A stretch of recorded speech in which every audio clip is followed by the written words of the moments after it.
Hello friends, welcome to ATI classes. I am CA Saurabh Mehra from ATI.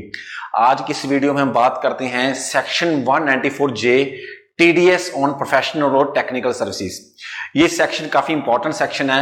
अगर कोई chartered accountant, कोई architect, कोई doctor, कोई इंजीनियर, कोई लॉयर अगर अपनी प्रोफेशनल और टेक्निकल सर्विसेज रेंडर करता है तो उस सर्विसेज पे भी टीडीएस की प्रोविजंस एप्लीकेबल है।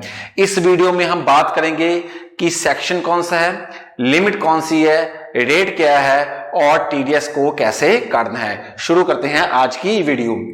तो जो सेक्शन है टीडीएस ऑन प्रोफेशनल और टेक्निकल सर्विसेज का सेक्शन है 194J।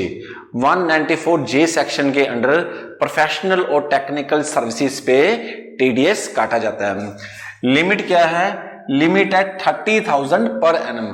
अगर कोई पर्सन 30,000 से ज्यादा की सर्विसेज रेंडर कर रहा है तो उसका जो टीडीएस है वो काटा जाएगा। पर बिल जो है वो 30,000 नहीं है, पूरे साल के लिए लिमिट है 30,000। अगर पूरे साल की जो सर्विसेज का बिल है वो 30,000 क्रॉस करती है तो टीडीएस काटा जाएगा, अदरवाइज टीडीएस नहीं काटा जाएगा। और लिमिट क्या है? लिमिट है 10%। इसका मतलब है कि जितनी सर्विसेज उसने रेंडर की उस पे 10% टीडीएस काटा जाएगा। फॉर एग्जांपल, मिस्टर ए जो एक चार्टर्ड अकाउंटेंट है उसने मिस्टर बी को सर्विसेज दी ऑफ ₹50,000 की। मिस्टर ए जो एक चार्टर्ड अकाउंटेंट है उसने मिस्टर बी को सर्विसेज दी 50,000 की। अब मिस्टर बी ने जो है वो पेमेंट करनी है मिस्टर ए को जो सीए है, तो मिस्टर बी 50,000 का 10% 5,000 जो है वो टीडीएस काटेगा अंडर सेक्शन 194J और जो 45,000 बैलेंस जो है वो मिस्टर ए को पेमेंट करेगा। तो ये section 194J professional technical services हमें क्या कह रहा है कि अगर कोई पर्सन प्रोफेशनल और टेक्निकल सर्विसेज रेंडर कर रहा है तो उस सर्विसेज पे 10% टीडीएस कटेगा।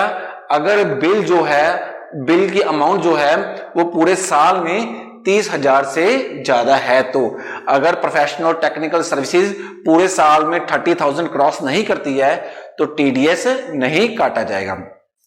अगला पॉइंट इसमें नोट करते हैं, if deductee does not give his pan number. अगर डिडक्टी कौन है? Mister A.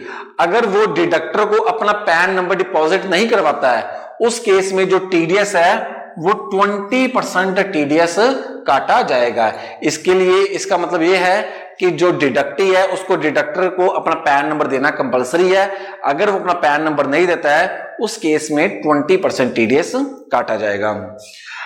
Rule of deduction क्या है? टीडीएस कब काटा जाएगा? उसका रूल है ड्यू और payment which ever is earlier. जो चीज पहले हुई, मान लो मिस्टर ए ने जो है अपना बिल मिस्टर बी को भेजा है, तो जब बिल भेजा तो मिस्टर बी जो है उस बिल पे टीडीएस काट लेगा। लेकिन कई बार क्या होता है कि जो डिडक्टर है वो पेमेंट एडवांस में कर देता है, उस केस में भी जो है टीडीएस पहले काटा जाएगा। सो जो चीज पहले होगी, अगर पहले बिल आ गया तो बिल के हिसाब से टीडीएस काटा जाएगा और अगर पेमेंट आ गई तो पेमेंट के हिसाब से टीडीएस काटा जाएगा। With the help of example हम इसको समझते हैं। मान लो मिस्टर ए ने जो अपना प्रोफेशनल सर्विसेज का बिल है वो 1 जुलाई 2020 को उसने अपना जो बिल है वो मिस्टर बी को दिया है। कितने का दिया है? 50,000 रुपीज का दिया है।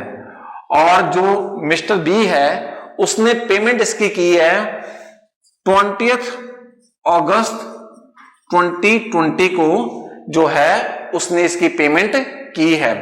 इस केस में जो है मिस्टर बी है वो टीडीएस 1 जुलाई 2020 को ही काट लेगा। क्यों? रूल है ड्यू और payment which ever is earlier. तो इस केस में जो है अमाउंट है वो पहले ड्यू हो चुकी है तो जो है मिस्टर बी जो है वो टीडीएस पहले काट लेगा।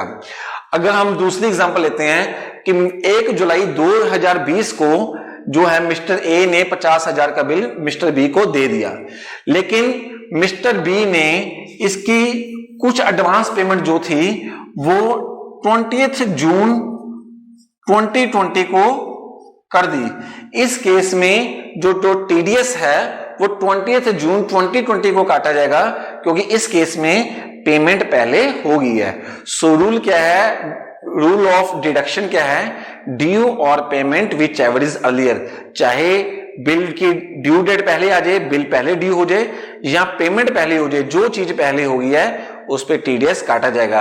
अगर ड्यू पे टीडीएस काट लिया है तो फिर पेमेंट पे नहीं काटा जाएगा, और अगर पहले पेमेंट पे कटा है तो ड्यू पे नहीं काटा जाएगा। अगर आप प्रोफेशनल अकाउंटेंट और टैक्स एक्सपर्ट बनना चाहते हैं तो हमारी ऑनलाइन लाइव क्लासेस और क्लासरूम लर्निंग को ज्वाइन कीजिए और एक प्रोफेशनल अकाउंटेंट और टैक्स रिटर्न्स में एक्सपर्ट बनिए और इस फील्ड में अपना करियर बिल्ड करें। Thank you.